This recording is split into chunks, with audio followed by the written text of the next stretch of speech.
Welcome to the new season of the Live Your Spa Life show. The SPA in Spa Life stands for Seek Power Always, that divine power within you to do what you're here to do. The theme for this season is intentional living. Amazing people like you share ways to live by design and with purpose to ensure that this short ride of life occurs with choice, physically, financially, spiritually, and in your relationships to create a world-class life. In these times of uncertainty, it's time for you to move past the distractions and start trusting yourself more through your God-giving knowingness. No one truly knows better what's best for you than you. In this season, you'll have plenty of examples of people choosing their best life and creating a positive impact through intentional living. Thank you for sharing your precious time with us and being part of the Live Your Spa Life conversation.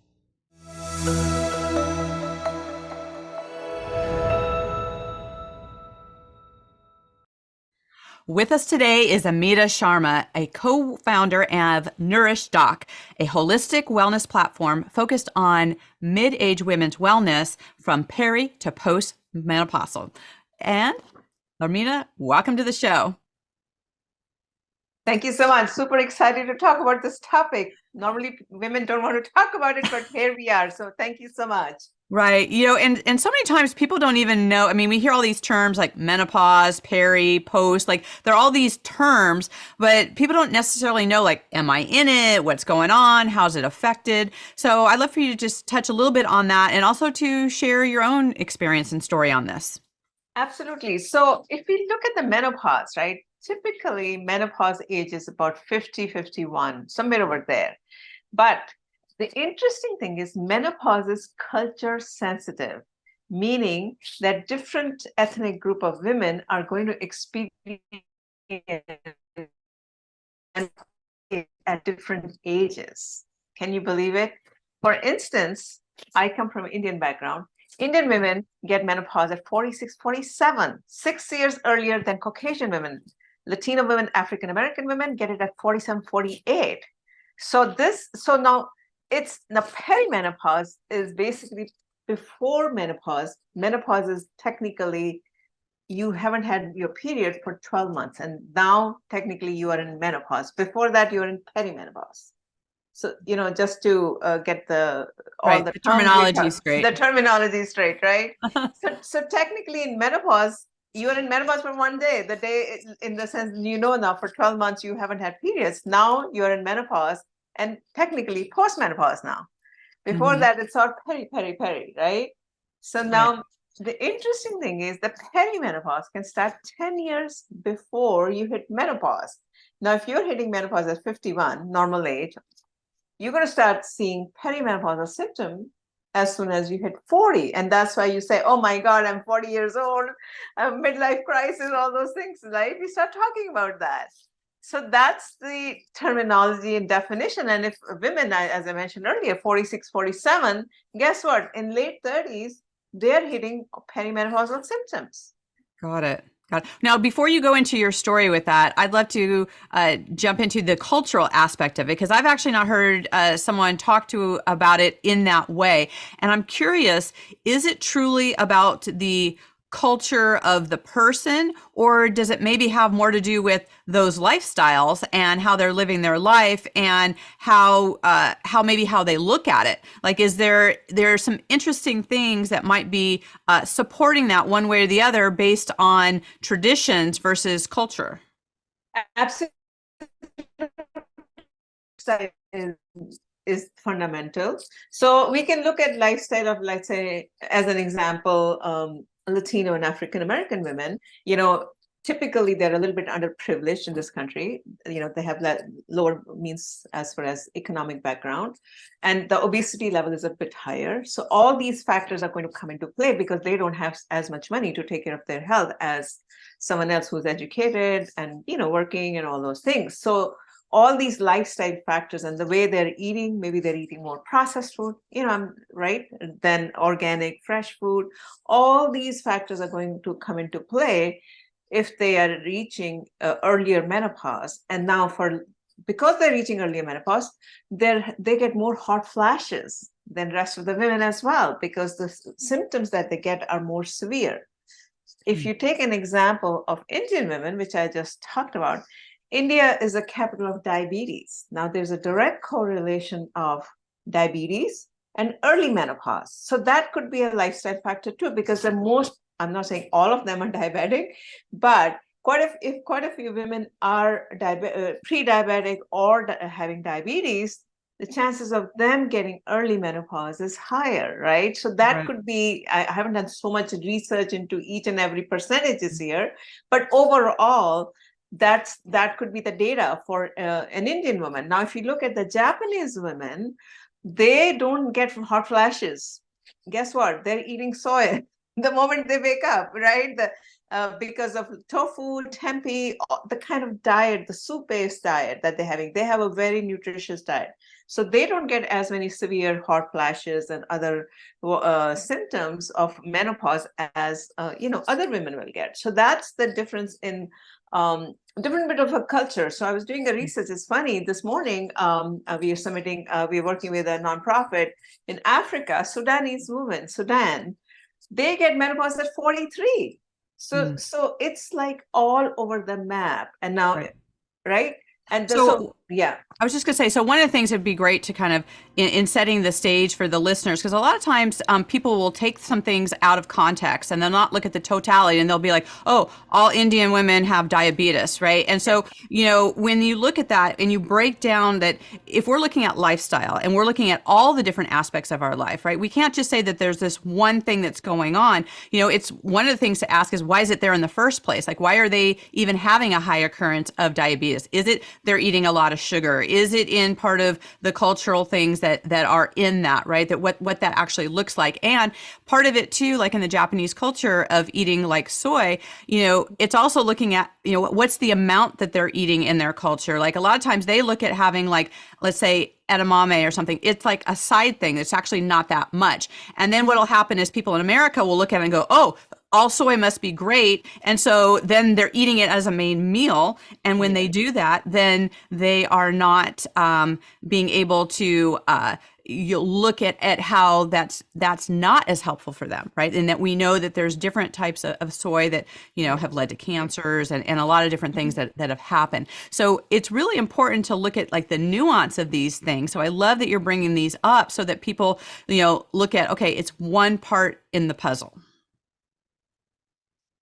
Absolutely. It's not just one little thing. The point that I wanted to make was here is each woman is different depending on her lifestyle, her ethnic background, the way she has been, the kind of food that she's been eating, right?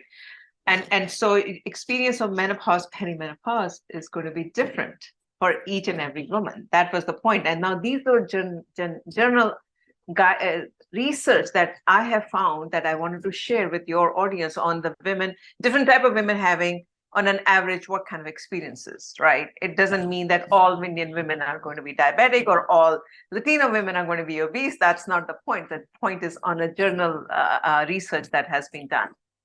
Got it. And so what was your personal experience, and what were some of the things that were either new to you or that you were able to discover as part of that process? So I didn't even know, like most of the women, what perimenopause is, to be honest with you, right? If you ask an average woman, they probably don't even know what perimenopause is. So I started having very embarrassing moments at workplace. And I never sweat. And suddenly, I'm sitting in meetings, conducting meetings with engineers from different parts of the country. And suddenly I start sweating, like literally the water dripping down. So these are the kind of moments. And suddenly I feel like there's a tap underneath, that the flow was so much, it suddenly gushed into it, right? These kind of things can happen to women, at work, and then suddenly you're embarrassed and you're kind of caught off guard because you don't know that the perimenopause, the hormonal fluctuations that starts to happen when you're in your 40s can put you off guard at workplace or at any other place, and so you need to be educated about all this. Right. Yes, absolutely. So, one of the things is that, a lot of times people will like go, okay, I've hit perimenopause and now I'm going to do all these things about it. What can people be doing like even 10 years prior to that to set up their lifestyle and way of being that minimizes those symptoms and maybe being able to take from some of the things that people do in other cultures and look at, what like kind of reverse engineering it, right? To be able to look at, if starting from where I have this awareness, how can I be living my life in a certain way that supports and just from that holistic standpoint. I know you've got like some holistic tips and ways that can support people, but if they look at it not as like, oh, I'm going to wait till I get into this, but what they can be doing, decades prior to that. Yeah, and that's important. I think women should start taking care of themselves, in their 30s and definitely post pregnancy or whatever. Some of the things that women should start doing is embracing holistic lifestyle, having some kind of a daily routine, following a circadian rhythm. Daily routine meaning, and that's what I did to be honest with you, and that's what I have been able to control everything. So daily routine is very important. Waking up right before dawn, having a good bowel movement, massaging yourself on a daily basis helps nourish yourself. Take a little bit of sesame oil, massage yourself. In the morning, try to do some yoga poses, Surya Namaskar, sun salutations, what we call them.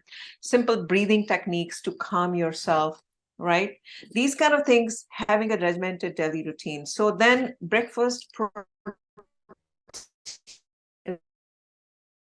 having cruciferous vegetables or phytoestrogens that mimic estrogen, that kind of foods and rich in those is important. The reason being is, as you start hitting perimenopause, your estrogen and progesterone, those two female hormones, what we call them, they start going down.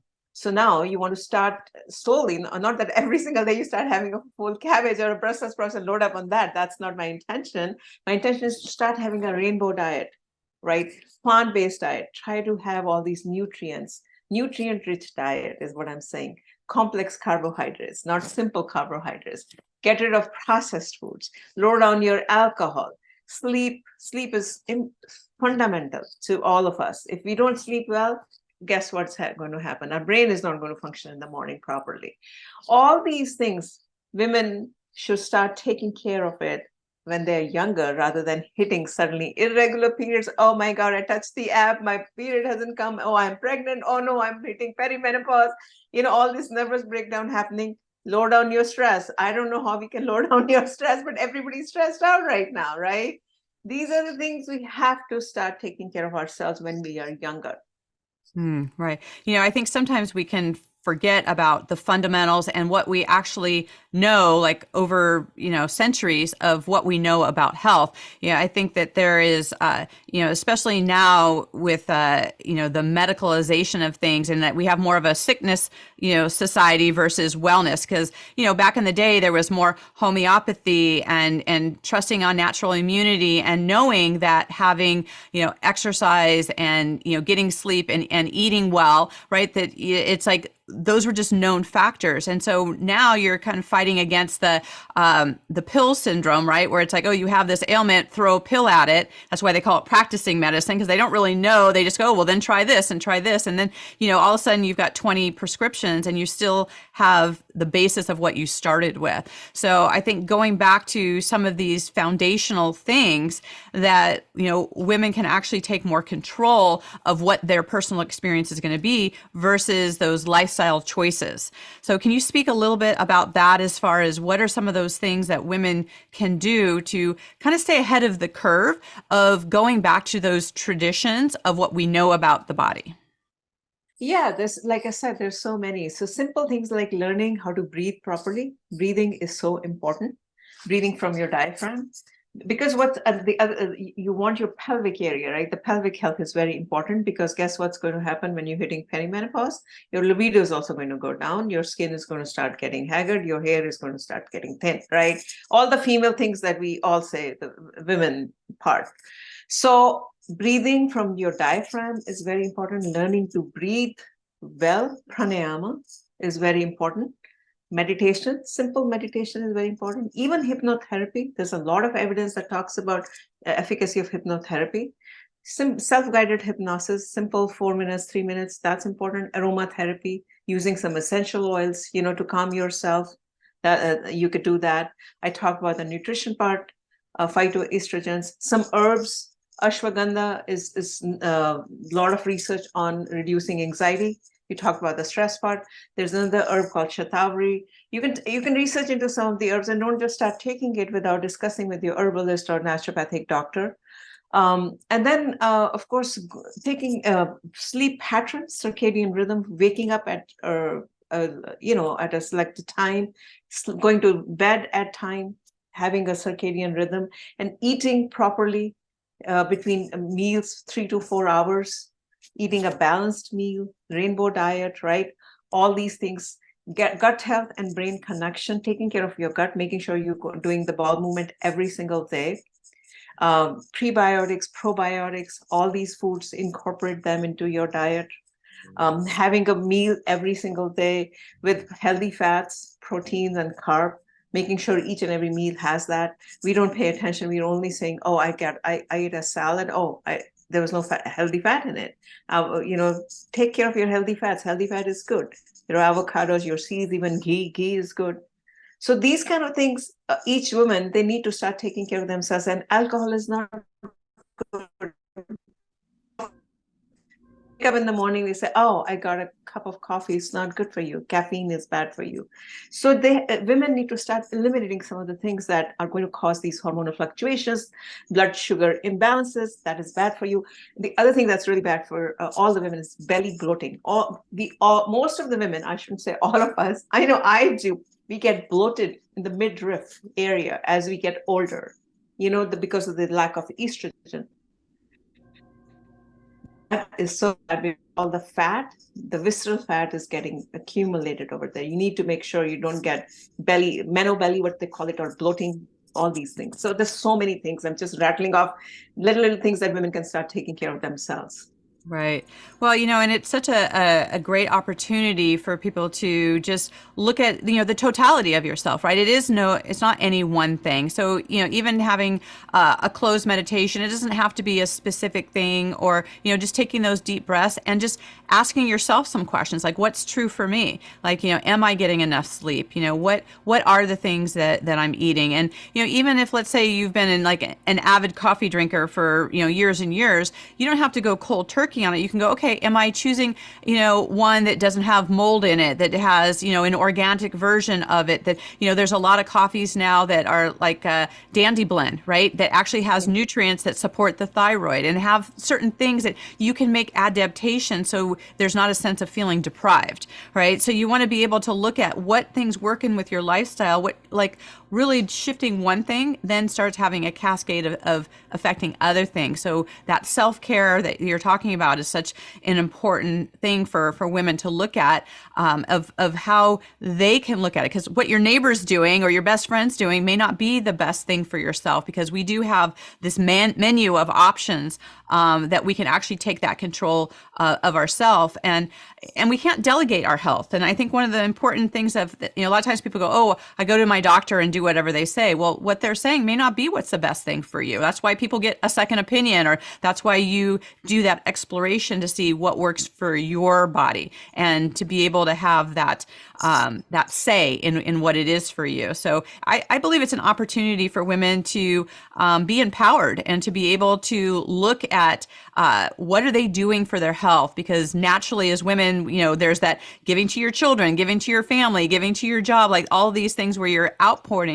But if you don't start, inputting to yourself, it's part of what we talk about with SPAlife, right? Seek power always, that internal knowingness, right? So when we touch in with that, we have the opportunity to look at what are these things. So, as people are looking at the totality of themselves, what do you think is one of the first steps that they can take to start really taking back the power in their health and seeing what's best for them?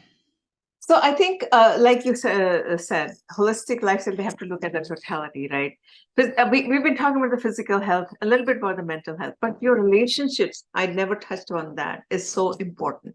Because guess what? When as you're getting older, you start reflecting on all the relationships and all the trauma that you probably have had when you were a kid is going to start surfacing because you start reflecting on it. Now you have time. Your kids are grown up, probably they're out in college.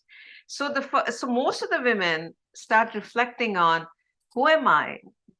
Now I'm a different person. What can I do? So I think the first thing is you reflect on yourself. What is it that, who are you and what you want to be, and how you can take care of the totality of yourself, like a holistic physical, mental, spiritual, and your relationships become very, very important at this age, right? So that's important too, because you want to get joy in during this period and beyond, and you want to start reducing the stress. And that's number two, would be to figure out how to reduce the stress in your life. What is giving the stress? Start with something simple. So those are the things that I would start with, is helping yourself to be joyful, self-care, self-love. That's number one. You have to love yourself, because all you've been doing is taking care of others. Now take care of yourself. That's number one. Number two, reduce the stress.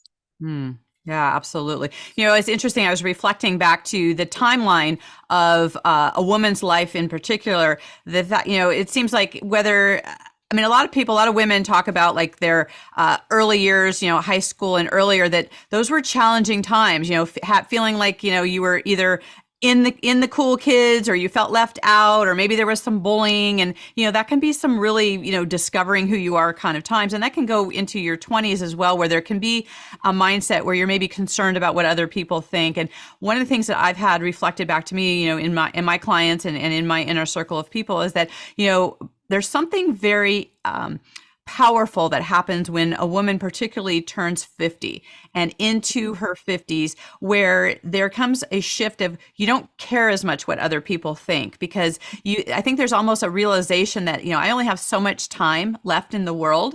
And whether that's a halfway point for you, or, one more day, whatever that is, I think that we start letting go of what the world thinks, what our family thinks, what everyone else thinks, because this is our opportunity to stand into why we're here, like to really step into that. And so I think it's kind of a beautiful timing that this changing is happening at this time, where we have the opportunity to not have things impact us or hit us in a way. And so if we've gone through I love how you're talking about like the habits that we create, because being stressed, having anxiety, feelings of depression, that can also be habitual, right? We can identify that in a way that this is how we've been up until now. Like, we actually get to have a choice to say, you know what, I'm not going to let, things, my, mother-in-law's sister's cousin who's at a party bother me anymore, right? Or to impact me in a way that they used to before. So it's actually a very powerful stance as women are looking at changes in their body. It also can be a change in their outlook and who they're being, because now you're moving into the wise queen council that you're here to be. And it's interesting that, we used to always go to the elders, right? In generational, where we trusted their wisdom, we trusted their path, because they had all of that life experience. And that's not always where people in society go to and look at, but that opportunity to stand and being in a position of wisdom and what you've learned along the way, to be able to share that. Do you see some of this shifts for women when they kind of hit that point, and how it's kind of synchronistic with the timing? Absolutely. So, I talk to a lot of women, and most of the women are reflecting on, oh my God, I didn't live my life, right? That kind of a thing. Right. The other day I was talking to another woman, and she said, oh, in my 20s, I used to look like Barbie, and now there should be post-menopausal Barbie, The women are reflecting. You can see most of the women, and then sometimes the relationship hasn't gone the way it should have been. Divorce rates are high if you look at the stats in UK, right? So there is definitely reflection going on. Either relationships are not going well, or you're working on your relationships. Women are definitely changing at this time. They're more confident. They're wiser. Our generation is all educated, so they want to take control of themselves. If their husbands or their partners have taken control of them, they want to take care of their finances, their health. They're thinking more than the how they think, their voice. They want to express themselves, right? So you see all these changes that are happening, women, when they're turning 50 and above. Yeah, absolutely. And speaking of expressing, one of the things I love asking my guests is that, we get to create the space that we live in, and we live differently in our bedroom versus our office or our kitchen. So what's your favorite room in your home and why? I love my family room because it has the sunlight. So and I love the sunlight. You need to look at the sunlight and the greenery. So that's where I expose myself. I expose myself to sunlight as much as possible. Of course, not my face, but the back is what I'm saying. Being in nature. So that's another thing. I expose myself to nature on a daily basis, at least for 1 to 2 hours, being in the middle of trees, being in the middle of the sunlight. That's where I personally sit in the room where I am exposed to nature, so that, I'm in harmony with nature. I'm in harmony with myself, and I'm trying to live a holistic lifestyle. So good. I love that you mentioned nature because, it's so funny how, women in particular can be like self-critical and, go, why is this happening? And, look at the negative side of it. But if we look at us being a reflection of nature, you don't have, flowers going, I hope I'm going to be pretty today, or I hope I'm doing my purpose, right? They're just being in their majesty, right? They're just being who that is. And so when we are in nature, we do get to look at, there are things bigger than us that we can actually step into. So I think there's nothing that's more powerful that lets us stand in the presence of God than nature. So I think that that's a very powerful thing, and not to be afraid of being in the sun. I love that you mentioned that too. We need that vitamin D, and we need it straight from the source of the sun. And so, being in that place of joy and getting to experience that is such a beautiful thing. So, Amita, what do you think people are surprised to learn about you? Because I think, so I was a very shy person when I was growing up in my 20s. So people who've known me for years, they are very surprised that here I am, co-founder of a holistic wellness platform, having, I have been able to overcome so many hurdles in my life. Have grown up in a country in India at that time, women were not educated. I was educated. I've been able to come here and overcome all my fears and come out of my shell, right? That's what people are surprised to see. Oh my God, you are the same person. You were so quiet and, naive and not coming out of shell, not voicing my opinion. And I think it's maybe the perimenopause journey that has enabled me to voice myself, my experiences, my voice is being heard. I'm more confident. So people are surprised about this. People who know me from before is what I'm saying. Right. Well, and people can experience fear in many different ways. Well, what's a tool that you use to move past fear? A lot of talking to myself, right? Internalizing. I used to be scared of people. Can believe it or not, I would be scared to talk to someone. And I think it was a lot of introspection, learning about myself, and slowly practicing and practicing a lot of actually Vedic chanting. That's what I did. And that's how I got rid of my fear, is mantra chanting. A lot of mantra chanting I used to do, and not really religious, but just simple Om chanting and simple breathing exercises that I talked about, simple pranayama, simple deep breath I would do, and just what they call it, a little dhyan, right, in meditation and yoga.